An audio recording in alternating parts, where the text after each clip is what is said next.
नमस्ते बच्चों। पिछली क्लास में हमने पढ़ा था द्विसदनात्मक व्यवस्थापिका के पक्ष में तर्क कि किस प्रकार क्योंकि व्यवस्थापिका संगठन की दृष्टि से एक सदनात्मक होती है और द्विसदनात्मक भी हो सकती है, लेकिन वर्तमान में जो विचारधारा है, वर्तमान समय में अधिकतर बड़े बड़े लोकतांत्रिक राज्यों में व्यवस्थापिका जो है उसके दो सदन होते हैं, द्विसदनात्मक होती है। एक निम्न सदन और दूसरा उच्च सदन, प्रथम या द्वितीय सदन। द्वितीय सदन विशिष्ट वर्गों का और विभिन्न हितों का प्रतिनिधित्व करता है। प्रथम सदन जनता का, सामान्य जनता का प्रतिनिधित्व करता है। और हर देश में द्विसदनात्मक व्यवस्थापिका का संगठन और उसकी संरचना अलग अलग होती है। तो जैसा कि हमने पिछली क्लास में पढ़ा था कि द्विसदनात्मक व्यवस्थापिका के पक्ष और विपक्ष में जो तर्क दिए जाते हैं, पक्ष में तर्क मतलब कि द्विसदनात्मक व्यवस्थापिका क्यों ज़रूरी है, उसके पक्ष में तर्क, और उसके विपक्ष में जो तर्क है वो एक सदनात्मक व्यवस्थापिका के पक्ष में तर्क है। तो पिछली क्लास में हमने जो पक्ष में तर्क पढ़े थे कि विवेकपूर्ण कानून के निर्माण के लिए, अर्थात कि कुविचारपूर्ण कानून के निर्माण पर रोक के लिए दो सदन जरूरी है। फिर प्रथम सदन की निरंकुशता पर रोक लगाने के लिए भी द्वितीय सदन जरूरी है। तो इसका हमने पढ़ा कि किस प्रकार द्वितीय सदन जो है प्रथम सदन की मनमानी और निरंकुशता पर रोक लगाता है। कई बार प्रथम सदन जो है वह जल्दबाजी में मनमाने कानून बना लेता है जो कि देश के लिए हानिकारक होते हैं। तो द्वितीय सदन अगर है तो वो प्रथम सदन की मनमानी और निरंकुशता पर रोक लगाने का काम करता है, ताकि प्रथम सदन जो है महत्वाकांक्षी बनकर किसी प्रकार का कोई गलत कानून न बना सके। तो द्वितीय सदन होने से व्यवस्थापिका के कार्यों का विभाजन हो जाता है, जिससे कि एक अच्छे कानून का निर्माण हो सकता है। फिर हमने पढ़ा पक्ष में तर्क, विशिष्ट वर्गों और हितों का प्रतिनिधित्व। द्वितीय सदन के होने से व्यवस्थापिका में विभिन्न अल्पसंख्यक वर्गों को, जातियों को, संप्रदायों को, समुदायों को प्रतिनिधित्व मिल सकता है, जो कि लोकतंत्र के लिए ज़रूरी है। तो अक्सर हम देखें कि प्रथम सदन में सामान्य चुनाव में बहुसंख्यक जनता जो है वो चुनावों में अपने प्रतिनिधियों को चुन लेती है, लेकिन कुछ लोग ऐसे भी होते हैं जो कि चुनावों से बचना चाहते हैं। तो ऐसे कई वर्ग और जातियां हैं जिनको प्रतिनिधित्व नहीं मिल पाता है। तो द्वितीय सदन की निर्वाचन प्रणाली थोड़ा अलग होने के कारण इन विशिष्ट वर्गों को प्रतिनिधित्व इसमें मिल जाता है। फिर एक और हमने इसका पक्ष में तर्क पढ़ा, योग्य और अनुभवी व्यक्तियों का सदन। प्रथम सदन में जहां पर आम चुनाव से, सामान्य बहुमत से जो व्यक्ति लोकप्रिय होते हैं राजनीति में, वो चुनकर आते हैं, लेकिन जो योग्य और अनुभवी व्यक्ति है जो चुनावी दलदल से दूर रहना चाहते हैं वह उनकी सेवाएं देश को नहीं मिल पाती है। तो द्वितीय सदन ऐसे लोगों को एक मंच देता है ताकि वो लोग अपनी योग्यता और अपने अनुभव से देश को व्यवस्थापिका संबंधी कार्यों में या कानून निर्माण में अपने अनुभव से देश को सहयोग प्रदान कर सके। तो इस प्रकार द्वितीय सदन योग्य और अनुभवी व्यक्तियों का सदन होता है। फिर प्रथम सदन के कार्यभार को कम करना। तो हम देखते हैं कि आज राज्य के कार्य दिन प्रतिदिन बढ़ते जा रहे हैं, साथ ही सरकार के कार्य दिन प्रतिदिन इतने बढ़ गए हैं कि उसमें विधायी कार्य या कानून निर्माण संबंधी कार्य बढ़ भी गए हैं और जटिल भी हो गए हैं। तो व्यवस्थापिका का जो प्रथम सदन है वो इतना काम नहीं कर पाता है, तो उस पर इतना लोड आ जाता है कि वो कानून ठीक प्रकार से कानूनों का निर्माण कर भी नहीं पाता है। तो इस प्रकार द्वितीय सदन जो है वो प्रथम सदन की कार्यभार को कम करने के लिए, उसकी सहायता के लिए कानून निर्माण संबंधी कार्यों में ज़रूरी है, इसलिए द्वितीय सदन की आवश्यकता वहाँ पर बढ़ जाती है। साथ ही प्रथम सदन के समय की बचत भी होती है प्रथम सदन का, क्योंकि जो कम महत्वपूर्ण विधेयक है वो द्वितीय सदन में प्रस्तावित किए जा सकते हैं और महत्वपूर्ण विधेयक है वो प्रथम सदन में रखे जा सकते हैं। तो इससे विधायी कार्यों का बंटवारा भी होगा, कानून निर्माण संबंधी कार्य सुविचारपूर्ण तरीके से भी होगा और साथ ही समय की बचत भी होती है प्रथम सदन के। तो इस प्रकार द्वितीय सदन का यह भी फायदा है।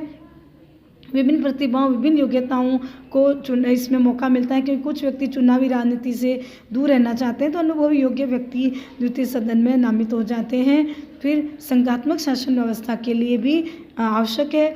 तो द्वितीय सदन के पक्ष में यह भी तर्क दिया जाता है कि जो संघ की इकाइयाँ हैं, जो राज्य है, उसके लिए द्वितीय सदन जरूरी है, क्योंकि संघ की इकाइयों को भी व्यवस्थापिका में प्रतिनिधित्व मिलना चाहिए। तो द्वितीय सदन का यह कहकर भी द्वितीय सदन के पक्ष में तर्क दिया जाता है कि संघ की इकाइयों को जो प्रतिनिधित्व दिया जाता है वह द्वितीय सदन के द्वारा ही उसमें मिल सकता है, ताकि इस संघ की इकाइयाँ अपने अधिकारों को सुरक्षित रह सके या उनको भी संघीय व्यवस्था में प्रतिनिधित्व मिल सके। तो इस प्रकार हम देखते हैं कि द्वितीय सदन जो है किस प्रकार आवश्यक और ज़रूरी है। सुविचारपूर्ण कानून के निर्माण के लिए भी द्वितीय सदन की आवश्यकता पड़ती है, ताकि द्वितीय सदन जो है प्रथम सदन के हर कार्य में सहयोग दे सके और उसके कार्यों को हल्का कर सके। तो अपेक्षाकृत शांत वातावरण भी होता है।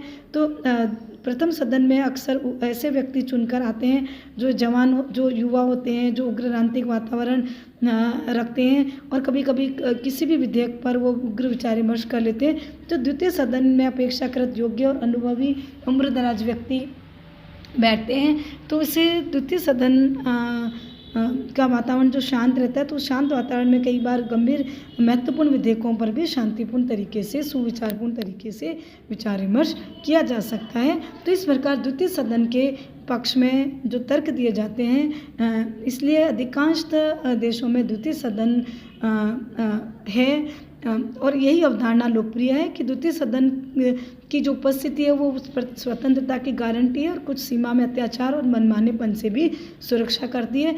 तो व्यवस्थापिका की निरंकुशता से बचने का यही उपाय है कि उसके कार्यों का बंटवारा कर दिया जाए। स्वार्थ के विरुद्ध, महत्वाकांक्षाओं के विरुद्ध दूसरा सदन जो है वह ज़रूरी है लोकतांत्रिक राज्यों के लिए। लेकिन दूसरी ओर हम पढ़ते हैं कि द्विसदनात्मक व्यवस्थापिका के विपक्ष में भी तर्क दिए जाते हैं, यानी कुछ विद्वान ऐसे भी हैं जो दूसरे सदन को का विरोध करते हैं और उसको आवश्यक नहीं मानते हैं, उसको अनावश्यक और व्यर्थ मानते हैं कि एक सदन वाली व्यवस्थापिका ही सही है, उचित है और वही होनी चाहिए। तो यहाँ हम द्विसदनात्मक व्यवस्थापिका यानी दो सदन वाली व्यवस्थापिका के विपक्ष में तर्क पढ़ेंगे, यानी कि विद्वानों ने जो द्विसदनात्मक व्यवस्थापिका का विरोध किया है उसके पक्ष में भी कई तर्क दिए हैं जो हम पढ़ेंगे। तो उसमें सबसे पहला है दूसरा सदन अनावश्यक और व्यर्थ। तो जो विद्वान दूसरे सदन का विरोध करते हैं वो यह कहते हैं कि लोकतंत्र में जनता की इच्छा विभाजित होती है, इसलिए जनता की इच्छा की भी व्यक्ति एक सदन में हो सकती है, वह है प्रथम सदन जो कि जनता का होता है।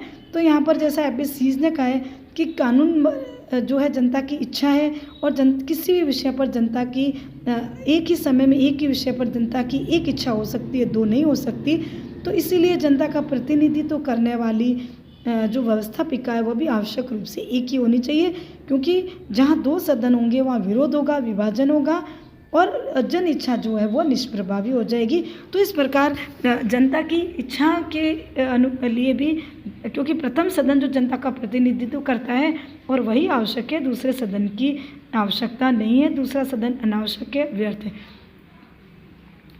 फिर दूसरा सदन, द्वितीय सदन जो है वह व्यर्थ है। व्यर्थ का मतलब ये कि द्वितीय सदन का यह कहकर समर्थन किया जाता है कि वो प्रथम सदन के कुविचारपूर्ण कानूनों पर रोक लगाता है, लेकिन ऐसा नहीं है, क्योंकि वर्तमान समय में कानून निर्माण संबंधित कार्य इतना लंबा हो गया है कि उस पर इतनी लंबी विचार विमर्श की प्रक्रिया चलती है कि द्वितीय सदन के विचार करने की आवश्यकता ही नहीं है।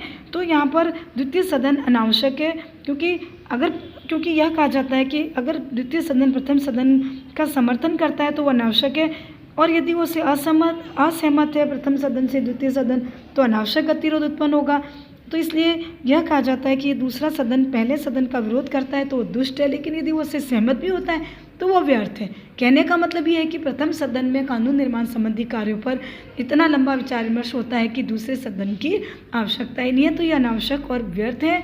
तो इस प्रकार जैसा लॉस्की ने कहा है कि यदि पहले सदन के साथ दूसरा सदन है तो वह केवल व्यवस्थापिका की पुनरावृत्ति होगी, यदि उसका गठन अलग समय में भी किया हुआ है तो वह नीति निर्माण में या विधि निर्माण में बाधक होगा। तो दूसरे सदन को विद्वान अनावश्यक और व्यर्थ मानते हैं। चौथा तर्क ये देते हैं कि गतिरोध की या संघर्ष की संभावना, अगर व्यवस्थापिका दो सदनात्मक होगी तो दोनों सदनों में गतिरोध की और संघर्ष की, विवाद की संभावना रहेगी, क्योंकि दोनों सदनों के स्वरूप में, संगठन में, उसकी संरचना में बहुत विभिन्नता होती है। द्वितीय सदन जो है जनता द्वारा निर्वाचित नहीं होता और प्रथम सदन जनता के द्वारा प्रत्यक्ष रूप से निर्वाचित होता है। तो इस प्रकार दोनों सदनों में कई बार विधि निर्माण संबंधित कार्यों में गतिरोध होता है। हम हमारे देश में देखते हैं कि कभी कभी लोकसभा राज्यसभा में विधि निर्माण संबंधी या संविधान संशोधन विधेयकों पर अनावश्यक रूप से गतिरोध, विवाद और संघर्ष उत्पन्न हो जाता है, जो कि लोकतंत्र के लिए हानिकारक है। चौथा, विलंबकारी, यानी कि द्वितीय सदन के होने से कानून निर्माण में अनावश्यक विलंब होता है, क्योंकि कानून का उस समय तक जब तक निर्माण नहीं किया जा सकता क्योंकि वर्तमान समय में कानून निर्माण संबंधी प्रक्रिया इतनी लंबी और जटिल है कि प्रथम सदन में ही इतना समय खराब हो जाता है कि द्वितीय सदन में जाने पर, क्योंकि वही प्रक्रिया जो प्रथम सदन में होती है कानून निर्माण की, वही द्वितीय सदन में भी होती है, तो वो अनावश्यक है और विलंबकारी भी है, जिससे कानून निर्माण में अनावश्यक ही विलंब होता है। छठा, इसका जो विपक्ष में तर्क दिया जाता है वह है अत्यधिक खर्चीला।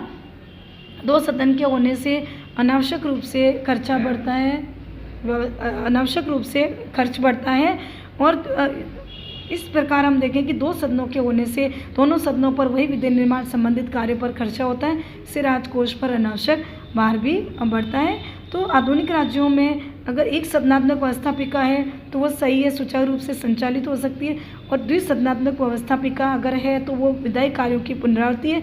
समय नष्ट होता है, समय खराब होता है, और साथ ही धन का भी खर्चा होता है, तो राजकोष पर अनावश्यक भार भी बढ़ता है। तो इस प्रकार हम देखें कि समय और धन दोनों के जो है वो एक प्रकार से खर्च होता है, तो एक प्रकार से हम कह सकते हैं वही होता है द्विसदनात्मक व्यवस्थापिका। फिर एक और इसके विपक्ष में तर्क दिया जाता है कि संघात्मक देशों के लिए आवश्यक नहीं है। द्वितीय सदन का अक्सर यह कहकर समर्थन किया जाता है कि संघात्मक देशों के लिए आवश्यक है ताकि संघ की इकाइयों को एक प्रकार से सुरक्षा की गारंटी मिले, लेकिन यह ज़रूरी नहीं है कि संघात्मक व्यवस्था में इकाइयों की सुरक्षा के लिए द्वितीय सदन हो। हम विभिन्न वैधानिक कानूनी संरक्षण और स्वतंत्र न्यायपालिका के द्वारा वो संरक्षण प्रदान कर सकते हैं, उसके लिए द्वितीय सदन की आवश्यकता नहीं होती है। साथ ही एक और तर्क दिया जाता है कि अल्पसंख्यक वर्ग के हितों और विशिष्ट वर्ग के हितों की रक्षा के लिए द्वितीय सदन की आवश्यकता, लेकिन ऐसा नहीं है। द्वितीय सदन में विभिन्न अल्पसंख्यक वर्ग के अधिकारों की रक्षा के लिए भी हम स्वतंत्र न्यायपालिका और विभिन्न कानूनी उपायों के द्वारा उनकी सुरक्षा कर सकते हैं, इसके लिए द्वितीय सदन की आवश्यकता नहीं है। फिर अनुदारवादी और रूढ़िवादी व्यक्तियों का सदन, क्योंकि हम देखते हैं कि द्वितीय सदन में अक्सर उम्र दराज और अधिक उम्र के व्यक्ति चुनकर आते हैं, तो वह एक प्रकार से द्वितीय सदन को रूढ़िवादिता का, अनुदारवादिता का गढ़ बना देते हैं, और अक्सर वो प्रथम सदन द्वारा पारित जो प्रगतिशील जो सुधारवादी विधेयक है उसमें अड़ंगे डालते हैं, उसको रोकते हैं, जिससे देश में सुधार संबंधी, विकास संबंधी कार्यों में भी अड़चन आती है। तो इसको रूढ़िवादिता और अनुदारवादिता का गढ़ भी कहा जाता है। फिर एक और तर्क दिया जाता है कि विवेकपूर्ण पुनर्विचार का तर्क भी गलत है, यानी कि उस सदन जो है प्रथम सदन के द्वारा जो विधेयक पारित किए जाते हैं वह उस सदन में जाकर उस पर पुनर्विचार हो सकता है, लेकिन यह भी आवश्यक नहीं है, क्योंकि प्रथम सदन में कानून निर्माण पर इतना विचार विमर्श हो जाता है, इतना समय लग जाता है कि द्वितीय सदन द्वारा दोबारा विचार विमर्श करने की आवश्यकता ही नहीं पड़ती है। तो कुविचारपूर्ण कानून निर्माण पर रोक का तर्क भी गलत है, या दोबारा किसी कानून पर विचार विमर्श का तर्क भी गलत है। तो इस प्रकार द्विसदनात्मक व्यवस्थापिका के जो विपक्ष में तर्क दिए जाते हैं वो हमने पढ़े, लेकिन अब हम इसी निष्कर्ष पर आते हैं कि विद्वान हालांकि कहते हैं कि द्वितीय सदन लोकप्रिय नहीं है, ज़रूरी नहीं है।